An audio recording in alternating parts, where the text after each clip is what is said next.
The broadcast is now starting. All attendees are in listen-only mode. Hello and welcome to an analytical approach to problem solving. My name is Sonika and I am your host. Our presenter today is Sourabh Hajela. Before we start, I'd like to take a moment to go over some housekeeping rules. Today's webinar will last for about an hour, the presentation for 40 to 45 minutes, and 15-20 minutes for your questions. You may ask your questions through the chat button from the control panel on your screen.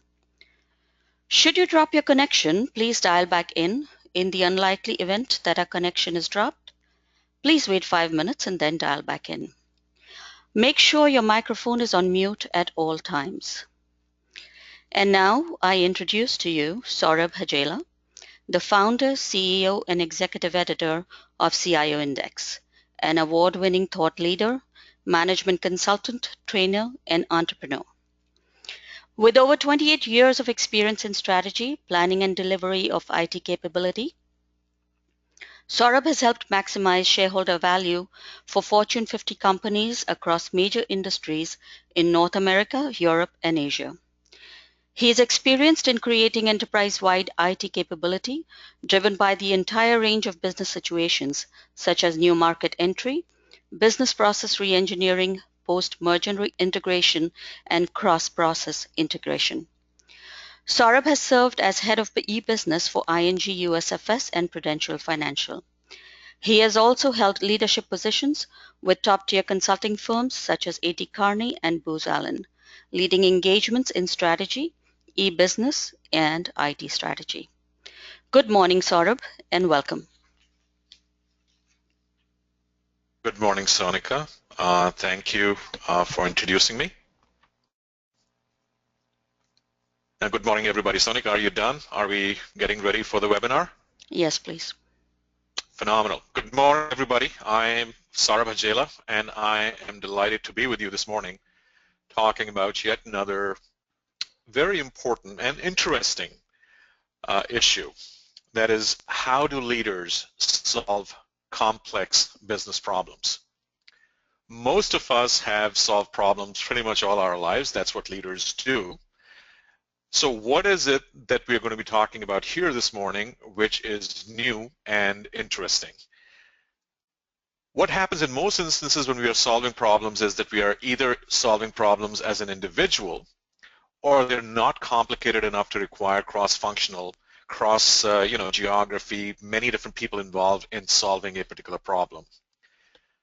So the problem in problem solving comes in when the problem spans multiple functions, the problem spans multiple people, subject matter experts, and then a lack of structure eventually results in an answer which is less than optimal, takes longer than it should, and quite honestly does not constitute a complete answer to the problem at hand. So this morning I'm going to first talk a little bit about the nature of problems. I'm going to give you an example of what are the different types of problems that you face as a business leader, CIO, and the problems a CEO face where you, CEO, CFO, the other C-level executives face, where the CIO participates and helps solve those problems. I'm going to talk about why is it that solving these problems becomes a problem by itself, and then I'm going to introduce to you an analytical approach to problem solving as to how to do this in a structured manner so that when you end up, you know that you've really solved the problem. I'm also going to give you my view on what it really means to solve a problem. I should take about 30 to 40 minutes, and then we've left another 10 to 15 minutes for your questions. So please feel free to pitch in and ask questions. During the presentation, Sonika is going to be noting down what you want to know, and then towards the end, I'm going to be talking about what I think my views are on the question that you've asked me. essentially, what is a problem that a business leader faces? Well, it's a pretty simple thing that you're not either meeting numbers, something that should not be, right? So either you're not meeting numbers, so whether it's sales numbers or whether it's hiring numbers or any sort of metric, key performance indicator that you've set for your organization, you're not meeting them. Or you're exceeding certain negative numbers, for example, staff attrition. So you've set yourself a certain goal every year. We know 0 is really not an optimal answer. So, 1, 2, 3, 4, 5%, whatever you set for yourself, you're exceeding that. And then there are the more complex, more nebulous, more strategic kind of questions that arise from time to time. For example, in the business world, new product entry, new product launch, market entry, but specifically for technology leaders, things such as technology adoption.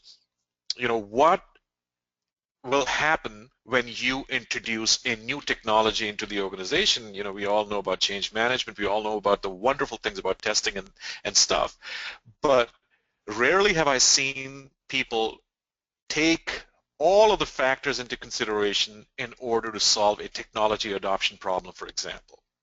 So the problem can be, on the cost side, it can be on the revenue side, it can be a strategy problem, it can be a process problem.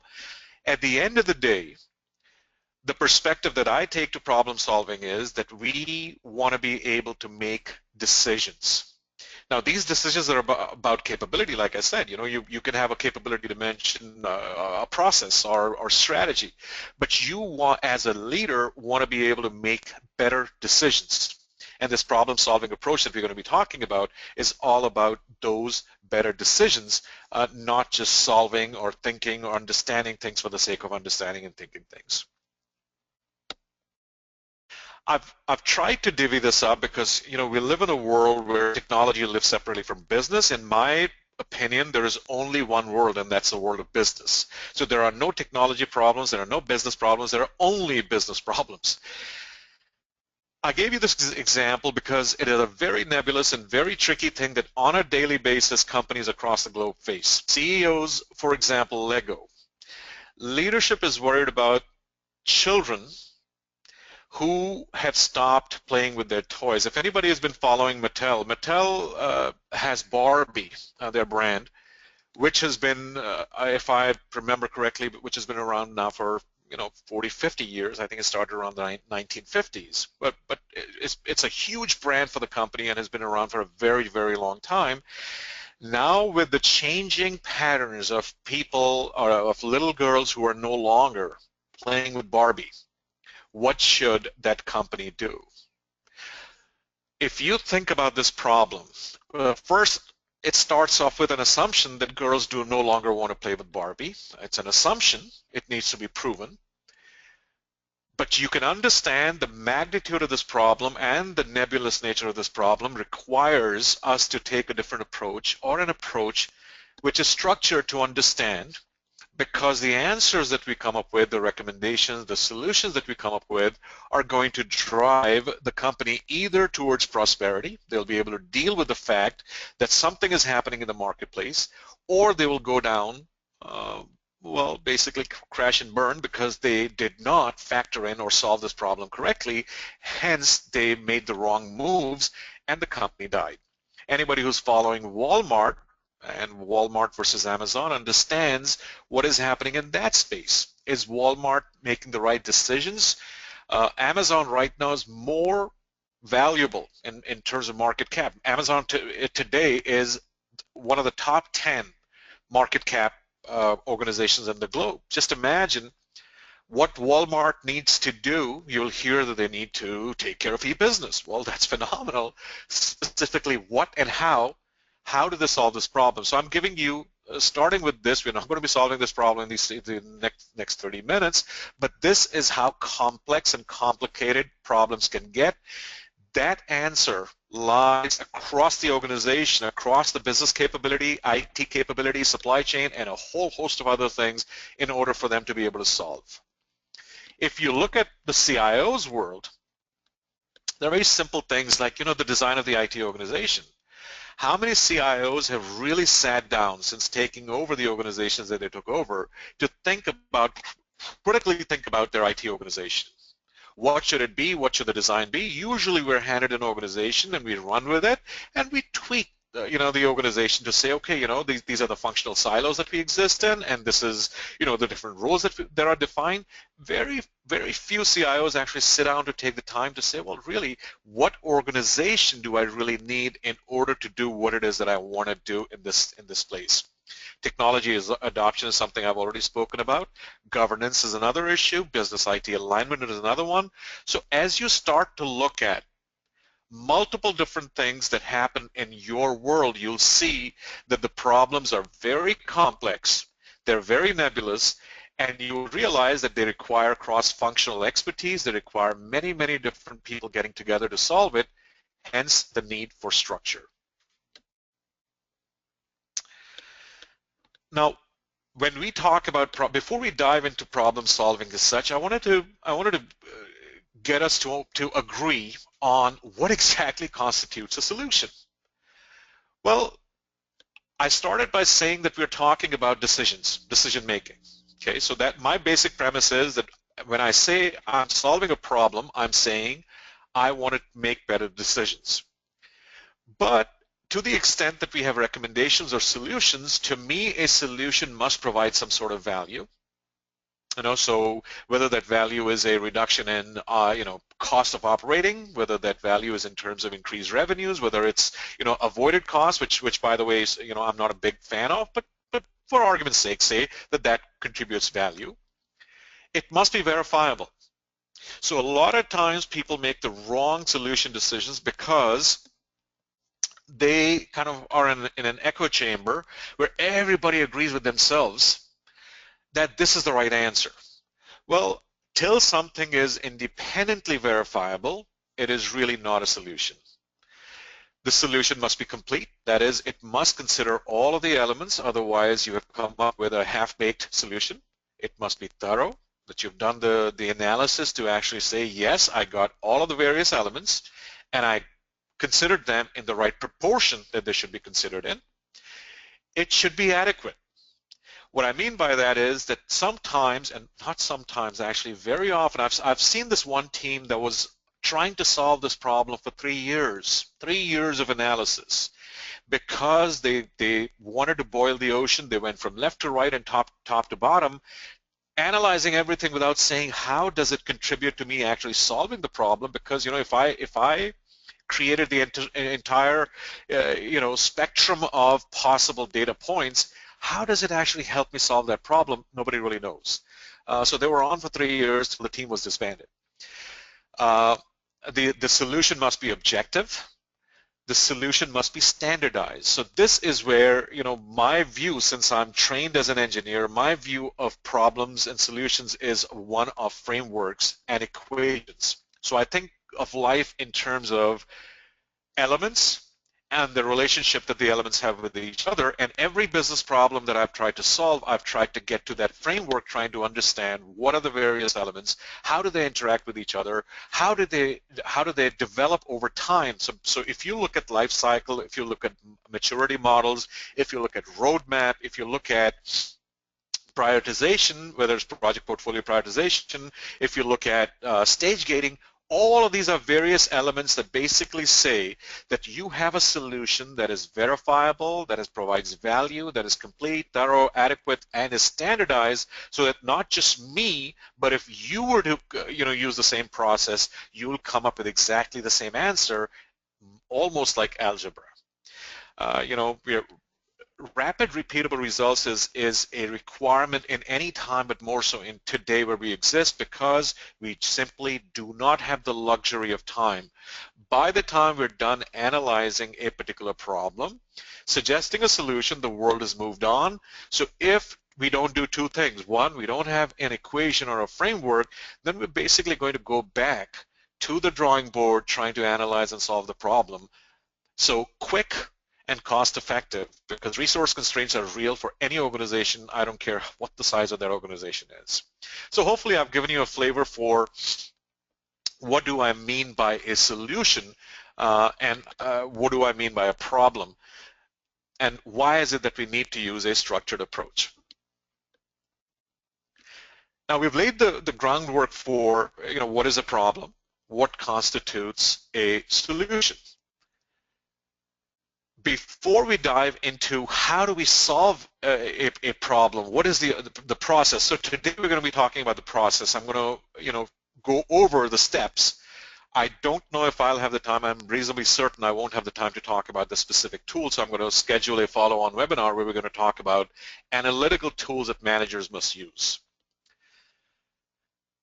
The key thing to understand is that most complex business problems require multiple iterations before you can actually really truly solve them. And in my opinion, things such as business IT alignment are never truly solved. You basically mitigate them till you learn more, and then you mitigate some more and you learn more. So this is a cycle of processes.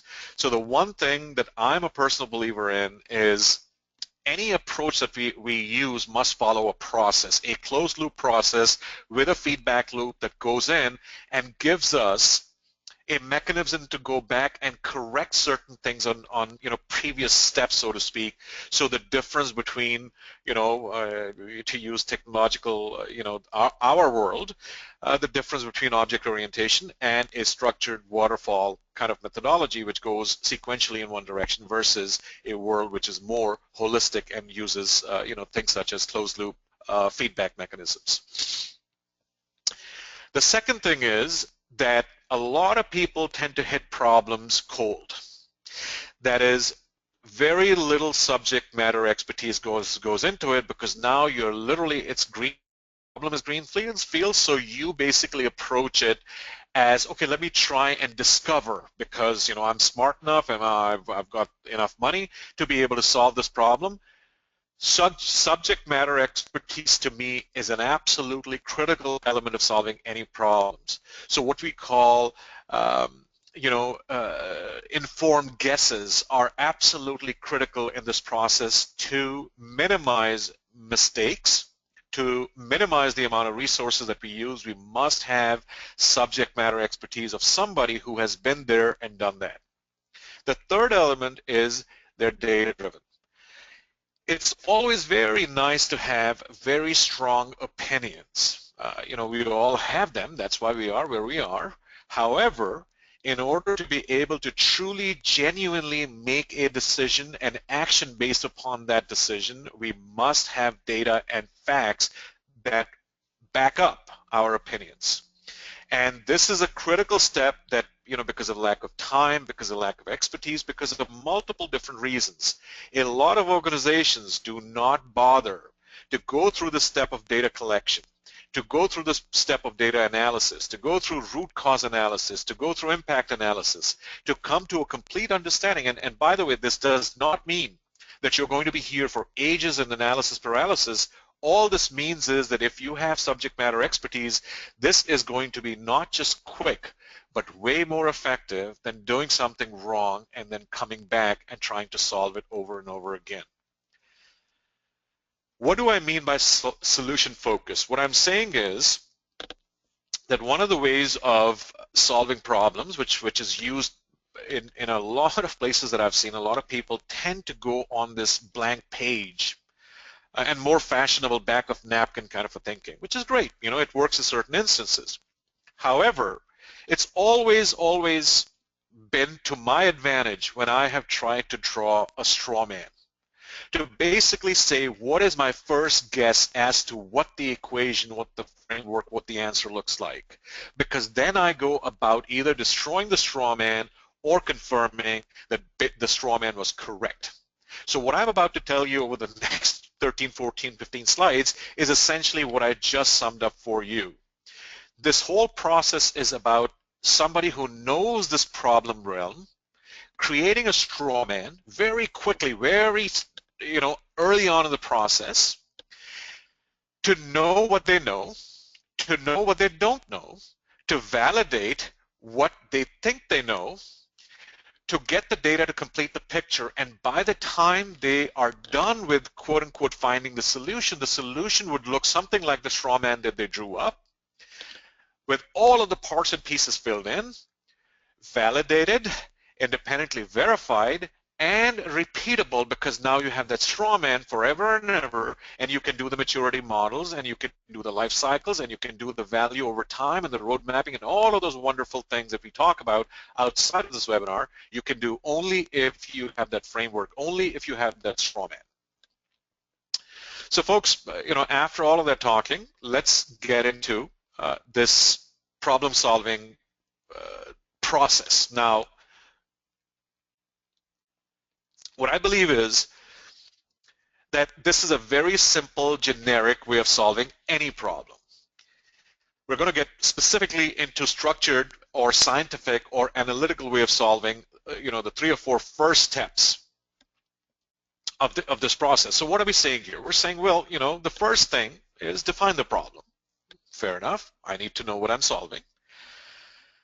Then we say that you have to determine the root causes. Because you could be observing symptoms. You need to dive into and try and identify what exactly is the root cause which is causing those symptoms, and which is where multiple analysis that we're going to be talking about come in. Once you understand the root cause, I've clubbed another thing, which is impact analysis with the root cause, but ideally, if you understand what's causing it, you must understand the implications of whatever it is that you think is the root cause. Then you are able to develop solutions which address those root causes, mitigate them, eliminate them. From a set of solutions, then you need a process to say, okay, I've got 3, 4, 5, 6 different ways to solve this thing. Which is the best way?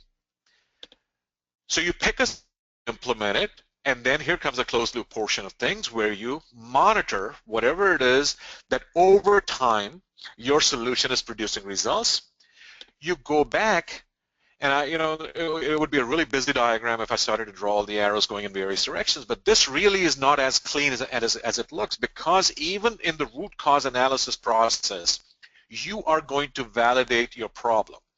Even in solution selection, you're going to validate your root causes. In monitoring results, you're going to validate the various solutions. You might actually find a new one. So these arrows are actually going to be an absolutely crazy diagram of arrows heading from one process to another, but this is a clean representation of a very nice, ideal process of solving any problem. What I'm going to be doing now is I'm going to be talking about an analytical way of thinking about, and remember, what we started with, multiple people, and usually there are teams of tens, if not hundreds of people trying to solve a complex problem across geographies, across functions. So these are essential structural tools that need to be put together in order to come up with a solution. So I'm not going to talk about a good solution, effective solution, efficient solution. By definition, a solution that I'm talking about is all of the above. This, in a nutshell, is the scientific method applied to business problems. You start with a problem, you break it down into its parts and pieces. So for the lack of a better word, we use the word issues. You can call it topics. The word issues encompasses all of the subparts of a problem, whether the subparts are to understand all of the various topics you need to cover, or all of the questions that need to be answered in order to solve the problem. A hypothesis is an informed guess as to what the answer is. A key question then says, is that guess correct or not? And data collection then gives you the means, data collection and analysis gives you the means to say whether you have asked the right questions, you found the right answers, and now are you ready for the right solutions? Because the only thing left from that point on, which could be part of this process, is identifying the impact and resulting solutions. You will notice that I'm using all of these crazy arrows in this diagram to depict the same thing that I said before, that there is no clean sequential way of going from one step to another. As you are on one step, you will notice that you missed something in the previous one or the one previous to that, and this process is actually a crazy process of arrows going in all multiple directions trying to solve this problem. In a typical setting, you will have this kind of a setup. The relationship between elements is actually one to many. So what you'll notice is that a problem has multiple issues. Well, that was pretty obvious. Each issue may have multiple hypotheses, and each one of these hypotheses would need multiple questions to be answered in order to validate it. I don't think I'm saying anything here that would surprise you, because each problem which is complicated requires breaking it up into multiple questions, looking at multiple topics, looking at multiple areas. Each one of them would lend itself to some questions that you ask. Each one of those questions would have certain answers that an expert would give in their opinion, an informed guess or whatever. You ask the questions to validate them, and then you find the data to see if you actually have the right answer or not. So just to reiterate what I said before, an issue is what topics do we need to explore? So if it's a simple question of, okay, so I'm a new market entry, for example, what are the specific things I want to look at would constitute the various quote-unquote issues that need to be addressed. If it's an issue of, for example, I'm trying to see some numbers off, so let's just say an attrition number is off, I need to ask myself certain questions. And I'm going to illustrate all of this at the end of this to show you exactly what I mean by, issues. The questions that we need to be able to answer to solve a problem, and or the topics we need to cover. A hypothesis is a possible, plausible, expert answer, a best guess, an informed opinion, something which basically says, I'm not starting from scratch trying to identify an answer. This is a subset of all the possible answers, and this is the best subset because an expert who's been there, done that, has given it, so that now I can focus my data collection efforts to answer whether that person, that expert, is on the money or not. So now you'll see, instead of boiling the ocean, going from left to right, top to bottom, collecting everything, analyzing everything, you are now conducting a search which is based upon and collecting data and analysis, which is based upon an expert's opinion, which is narrower than you would. Now, you come back and say, oh, no, this was wrong. Then you have to add to the hypotheses. You don't have to go back to the drawing board all at once. Let's talk about each of these elements individually. So what exactly is problem definition? Problem definition sounds very simple, but it's actually the most important and one of the most complex things that you're going to do in this process. The 6 dimensions of a problem are who, what, when, where, why, and how. So if you ask questions along these dimensions, you're going to end up with the issues that I spoke about early on. You will be clearly able to identify the problem. You won't think on a hunch, on somebody's observation, oh my God, attrition numbers are up. Well, what does it mean?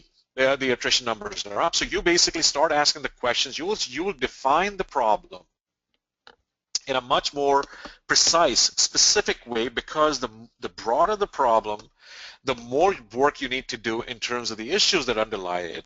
The broader the number of issues, the broader the number of hypotheses, and the broader the data collection and analysis. And the moment you have, and this is, I have, wherever anybody would listen to me, I've said, you show me a $40 million project and I'll show you a $100 million problem. So the more specific you are, the better your chances of actually being able to solve it. Otherwise, you are going to be spending a lot of time, money, and effort trying to solve a problem which is so gigantic that you or any team cannot possibly put their arms around it. This problem solving, the problem definition steps may be numbered number 1, but the moment you start to do the root cause analysis in whether in issue identification or in hypothesis development, you will see that problem definition itself will change sometimes because you have not defined the problem correctly. I'm not going to be able to go through this other than giving you an illustrative example later on as to what do I mean by a proper problem definition. Now, Issues are breaking down the big problem into subtopics and or questions that you must answer in order to be able to say, yes, I've solved the problem completely, thoroughly, verifiably, and all of the wonderful things that I said early on. What you must focus on, that these issues are not duplicate. What you must focus on is that these issues must be prioritized, because if you have a list of 50 issues, then quite frankly, you're going back to what I said. Now you're walking towards disaster, because trying to solve 50 issues and 5,000 hypotheses and 50,000 data collection, you're not going to end up anytime soon with anything which is workable.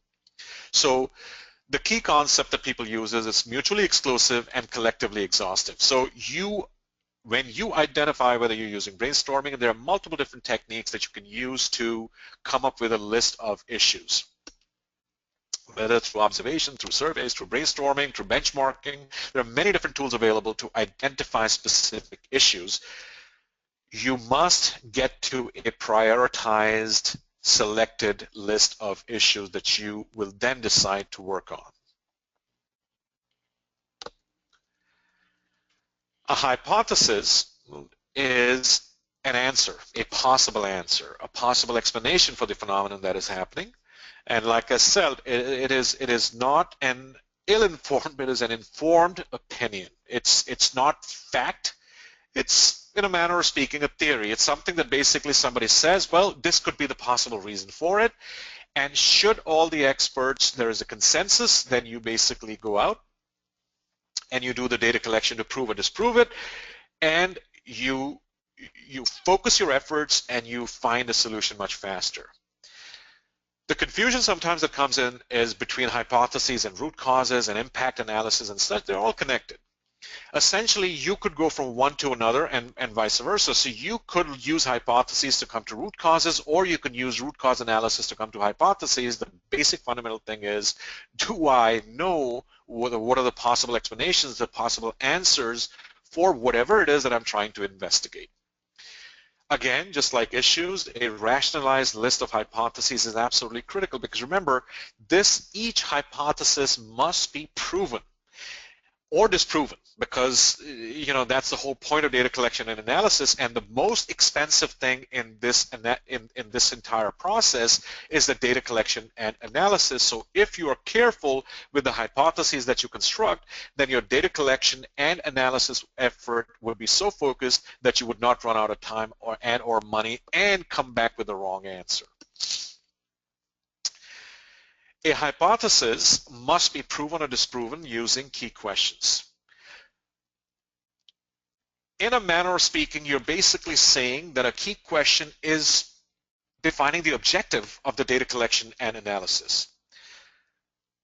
You are well served, any person who's trying to solve a problem is well served making these questions extremely specific, because the broader, the more nebulous they are, then essentially you're in step 1, you're not in step 3 or 4, because you must have a specific question for which the data and analysis will give you a specific answer.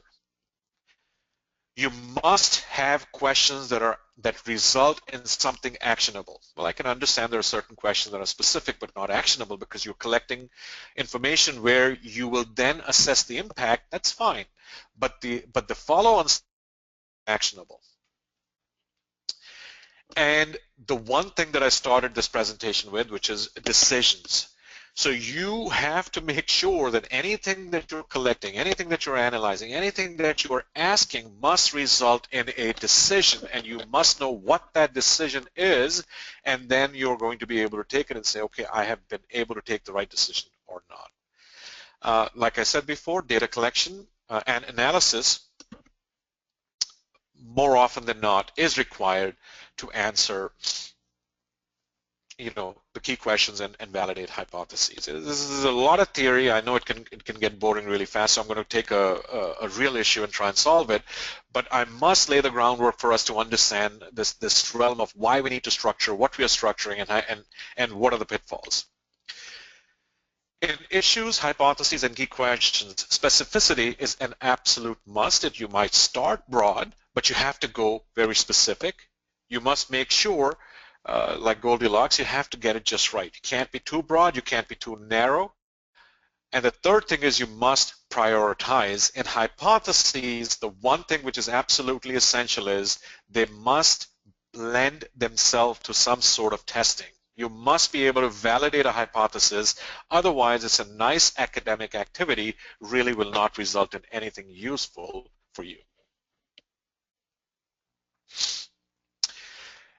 Most of us have done data collection. This slide is just there to provide you with a complete presentation. So you can use existing data. Every company has all sorts of reports, analyses, and data collection happening all over the place. Different systems, different reporting tools and mechanisms. You must leverage existing data as much as possible because, quite honestly, it's cheaper and it's faster and it's more accurate, hopefully. Focus groups, whether it's an individual, a bunch of individuals, you with different peers from across functions. Focus groups are an absolutely critical element of data gathering.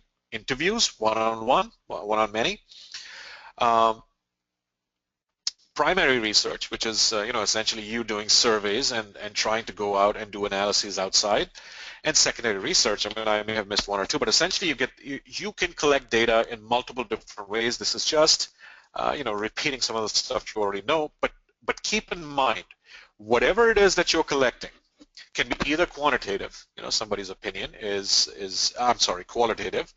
It can be quantitative, you have actual hard facts and data that you've collected, but all of this must be meaningful. You must be able to apply it to make some sense out of something, and that making sense out of something must be towards making a decision. I'm going to schedule a follow-up webinar on data analysis techniques, but essentially this step is helping you take all of the facts, the data you've gathered, we would classify it as fact because now this is something which you've done thorough research on. You use that to now say whether the hypothesis I have is valid or not. And the moment you find out that a hypothesis is valid, well, you're closer to the answer. Now your framework, your straw man is bolstered. Its missing parts are filled out. The parts that are filled out are validated. The parts that are not validated, you need to redraw. Sometimes, this is human nature. An analysis has become equivalent to problem solving, as you've seen throughout the discussion. That's just one part of the overall process. We're going to be talking about the tools in a follow-up webinar. There are many Pareto diagrams, affinity diagrams, 6-hat. There's a dozen tools that I've identified. I'm going to tell you those tools, and there are more which help us at every step of this way. Well, one of the things that I wanted to mention here, very specifically to problem solving, is that sometimes we don't even know, we don't realize that how we're setting ourselves up to hear what we want to hear. So just because a tool is spitting out an answer, it does not mean that the answer is correct because a tool is giving it to us. The reason why it's giving us that answer is because the tool has been set up by us, by our thinking, without it being objective, without it being verifiable. That tool has just told us what we wanted to hear. So the reason why we want this verifiable, why we want it written down, why we want it structured, is because now anybody else using the same tool and data must be able to come up with that answer. And that, believe it or not, anybody who's been in consulting understands this very well, that you can have, whenever you do a blue team or an external verification of what it is that you've been doing, a lot of times you realize that you have missed very key issues. A lot of times you realize you have missed major hypotheses, and a lot of times you realize that the hypothesis that you validated honestly was not true. So an absolutely critical element is verification. So an external independent entity must help you in validating whatever solution you've come up with. Now, this lies at the core of business IT alignment. Anybody who has followed my presentation on business IT alignment knows what I'm referring to here. But I just wanted to give you this flavor of this very simple framework to come up with the answer, so to speak, from the root cause. A lot of people call root causes drivers. So terminology is important, but not it shouldn't overshadow what it is that we're trying to do. A root cause or a driver has certain impact or implications on various elements of capability. If you understand what that impact or implication is on those various elements of capability, then you're able to make better decisions about what needs to be done to mitigate a problem, to solve a problem, to find the right answer of what to do.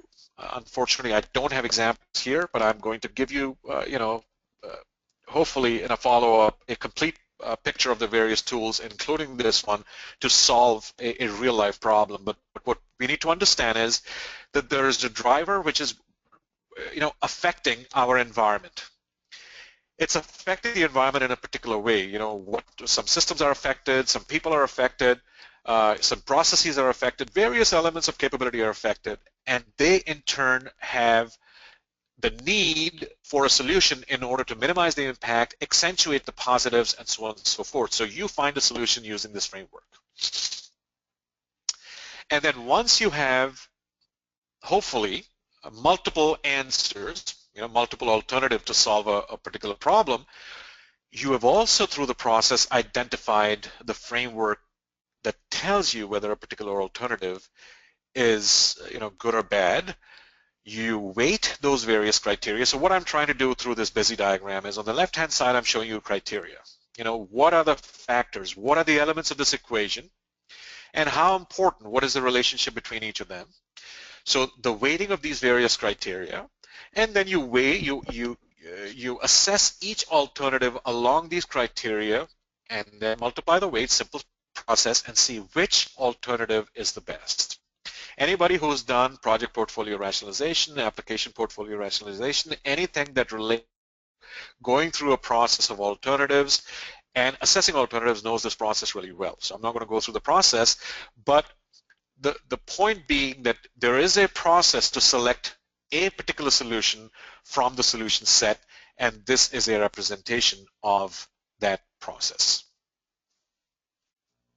So folks, as promised, here's a very simple example, because I've talked a lot of theory.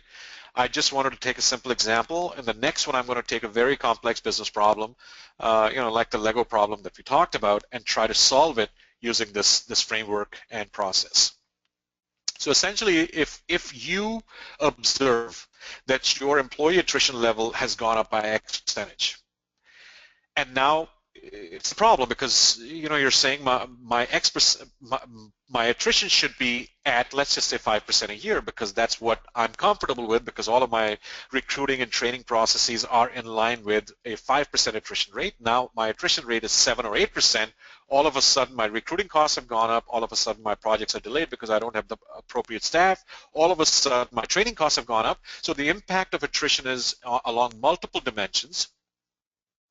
How would you go about solving this problem? Well, you will say that, why is it that people leave? Well, compensation is an issue. Family-related issues, somebody's spouse may have moved out of town, hence they may have had to move with them. They found a better job. There's nothing that you can do about it because, they were working for IBM and Google came along and they said, well, adios, I've got to go work for a better, more cooler company. So you will start to list specific areas to explore further, and that's what we meant by saying when we said issues. Whether it's compensation, the quality of work. Well, you know what, I'm really an analytics person, but they have actually put me in design. I'm just making this up, but what I'm saying is a lot of people leave because the work that they wanted to do is not what they're doing today. Working conditions. Well, they want me to be here 9 to 5. I've got a little kid. Honestly, I'd like to be working from home more, and it's not working out. The company has moved 25 kilometers or miles more, and I really don't want to commute that much. Company's health. If you're working for Macy's today, the stock is down about 40-50%. That spooks a lot of people out. They would be looking for greener pastures. Company direction. I joined this company, it said this is where they're going to go, but now they have going to go in a different directions. Anybody who's worked with business models knows that companies often change direction. The employee may not be with it. So all of these are various what I was referring to early on as issues, as things that basically you need to factor in to see why is it that this 5% attrition that I wanted is now at 9 or 10%. You need to weigh all of these issues too to identify which are the most important and the least important. Now, on each one of them, you can actually identify hypotheses. Well, compensation. So the employee is not happy with compensation. That could be one of the hypotheses. Compensation is less than market. Compensation, his or her compensation is less than peers. Well, they were not satisfied with the previous raise or the raise prior to that one. They may not be satisfied with the compensation. It may be market-based compensation, but they're not satisfied with the compensation being, with the rate of inflation, for example. You start to say, why is it that compensation is an issue? What are the possible reasons? What are the possible answers? You start to slowly make them crisper than what I have represented here, because this is not the way to represent hypotheses. And then you start to ask questions to say, I'm going to validate them and say whether what is right and what is wrong, what did I miss? So if they're not happy with compensation, well, you need to find out what is the market rate of compensation. Then you say data collection. Well, are there industry reports out there that tell me at what rate the compensation should be for this employee, for this experience level, for this location, for this geography, for this industry, and for this time? And there's plenty of information available out there to eliminate this as a possible reason for compensation being a factor in the attrition level. Similarly, you can conduct most organizations have employee feedback, employee surveys, and you can ask questions about compensation and their level of satisfaction with their work and all of those other things. I just want to give you a flavor for how this process works for a very, very simple problem, which is attrition level going up. Now, as you can imagine, this attrition level is going up across functions. As you can imagine, that not every function's attrition level may lend itself to the same hypothesis. As you can imagine that if you're working in HR or if you're working as a CIO who's trying to see which function within the IT organization is lending itself more to an attrition versus others, you can imagine how much this problem will require collaboration across multiple people. You will require that soon that collaboration will hit a certain set of assumptions or hypotheses that each one of us has, and you can imagine if that's not laid out in a structured manner where every one of our respective hypotheses is laid out, is discussed, is prioritized, is, you eliminate duplicates, you will notice that the structural process soon where 10, 15, 20 people are involved in the organization, this process will soon start to come in handy, and soon you will come up with an equation, with a framework for what drives attrition in your shop. And as you get this straw man, as you get this final picture of the framework that drives attrition, employee satisfaction, whatever the straw man that you're developing, you will now see over time what answers its predictive capabilities. You will see if certain factors change, is it accurately predicting my attrition level or not? Then comes the whole maturity model and all of the wonderful things that flow from actually having an equation of a problem that you face on a regular continuing basis. Folks, I am out of time, certainly out of breath. I believe I've taken my 40 minutes and given you a flavor for problems, solving, a process.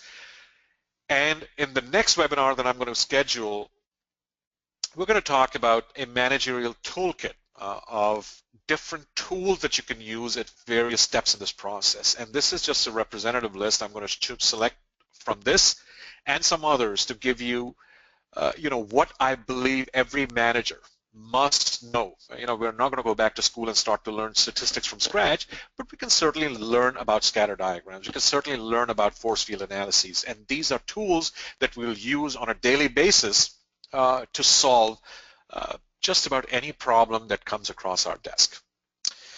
I appreciate you all taking this time to talk to me. I'm going to hand this over to Sonika, and if you guys have any questions, I'm happy to respond to those questions. Sonika, it's yours. Thanks, Saurabh. You know, you said one of the questions was what are the best analytical tools to use, and we see those on the screen right now. And you've also mentioned that there'll be a follow-up webinar on those tools. But do you want to take maybe a couple of minutes to talk about one or two of them? Sure, Sonika. I think I won't go any deeper than um, the issue tree that we made up, the issue diagram and all, is a critical tool to breaking down issues to 3 or 4 or 5 different levels. That is one tool that is my favorite because that helps me understand the whole realm.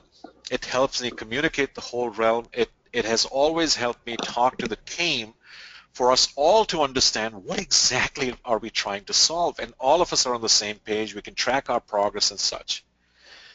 Brainstorming, where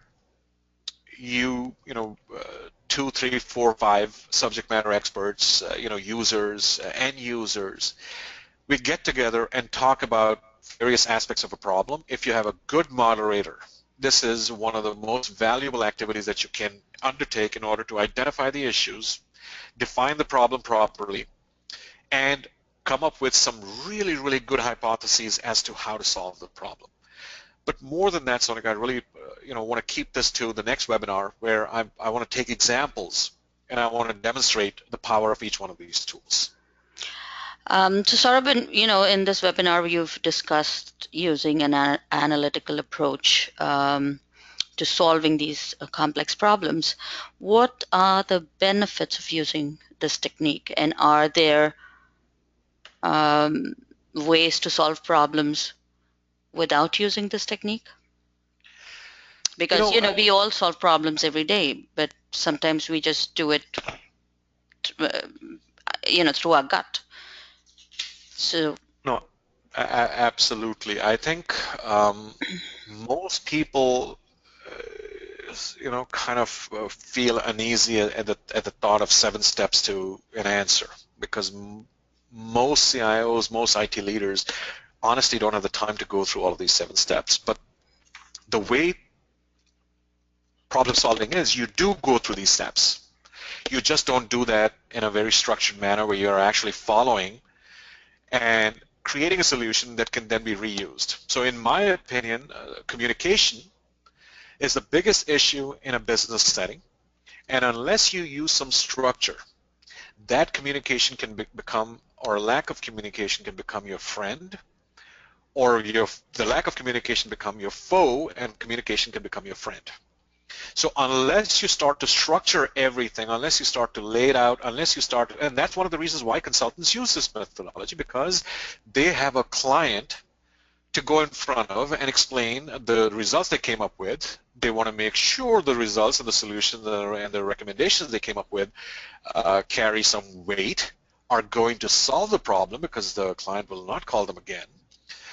So the common issues of complex cross-functional problems, 90% of them can be eliminated if we follow a structure that, if it does nothing else, it helps the communication between the various parts and pieces of the problem-solving team. So Saurabh, how do we know that we have a complete set of issues? You mentioned that your analysis in the issues that you're trying to identify, your analysis must be adequate yet be thorough. So you can understand how that statement can be confusing. Absolutely. I think the answer is, you just don't know till you start to implement. And once you implement, sometimes certain glaring, and hopefully not glaring, certain missing parts and pieces come to the fore.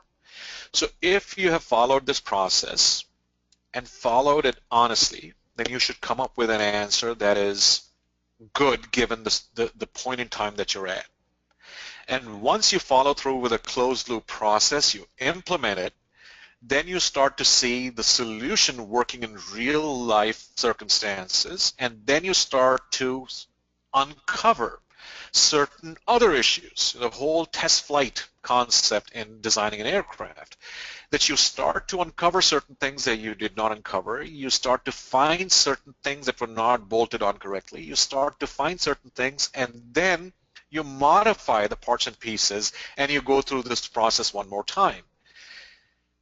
You know that you have a solution when you get a certain uplift. So if I started with 10% attrition and after I have implemented a solution I go to an 8%, I know, but I'm still not at 5%, so obviously I'm missing something, and that's where the second pass comes in. And hopefully instead of the 2 or 3% lift that I got the first time, the next time I'll get more.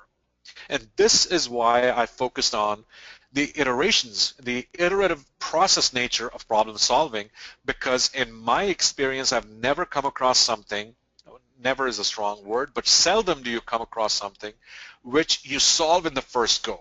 You always, always must take multiple passes. So do you ever achieve nirvana? Do you ever find business IT alignment? I don't believe so. But do you make it better? Yes. And I suspect most organizations, by making it better, are taking a step in the right direction. So Saurabh, this framework seems to be very time consuming, right? And when you are under pressure to resolve a problem quickly in real life, what is the best approach? My boss has just come to me and said, well, this has to be addressed right now. I want a solution like yesterday. What do we do? You follow this process, and at a cursory level, you have to follow this process to solve a problem. I mean, if you do it at a cursory level, you won't collect data, and you will just go with your hypotheses, and the straw man that you constructed in the first go becomes the answer that you're presenting to whoever the audience is. And over time, you collect data to validate it. Would I recommend it? Well, it depends upon how fast you have to move. If you really, really absolutely must go, then, and if you're a subject matter expert, then you're doing it on a daily basis in any event, right? On a daily basis, you're making decisions based upon whatever your opinion is, backed up by a little data. So go with it. But you're not doing anything differently. You're still trying to identify the issues. You may not do it in a structured manner. You may not be holding brainstorming sessions, but you're still identifying them. You're still coming up with your opinions as hypotheses. You may not do data collection, but you're still creating the straw man I'm referring to. So you're doing everything. Depends upon how much rigor you bring to the table, and whether you bring it over time or whether you bring it instantaneously. It depends upon the resources that you have and the constraints that are placed on you. Saurabh, what is the team structure to solve a problem? Is there really a structure that one should follow? The only thing I would recommend, I mean, it depends upon the problem that you're trying to solve. The only thing that I very firmly believe in is an independent review. So one part of governance of any problem solving must be periodic review by an external, independent, non-interested party. And usually these parties exist within the organization, and if you want to make it really interesting, you should have this review. We used to have these reviews, so let's just say a project spanning 6 weeks, 8 weeks, or whatever. We used to have these reviews at least once or twice in the process, where somebody external to the process is given access to whatever the straw man looks like at that point, and the assumptions that went into that straw man, and the hypotheses, and all of the data that we have collected to say, okay, walk back from the straw man I have and tell me whether I am in the ballpark or I'm not. If you absolutely must make it even super independent, you can actually have external consultants coming and giving you feedback. But the one portion of the team, so to speak, that I very highly recommend is external. Well, that's all the time that we have, Saurabh. Thank you so much for such an engaging presentation. And I thank you all for joining us. We hope that you enjoyed this webinar. Your feedback is appreciated as it helps us improve upon what we deliver to our members. As Sourabh mentioned, we will have a follow-up webinar on analytical tools. For other upcoming webinars and a recording of this webinar, which will be available shortly, please visit the events page on our website. Thank you and have a great day.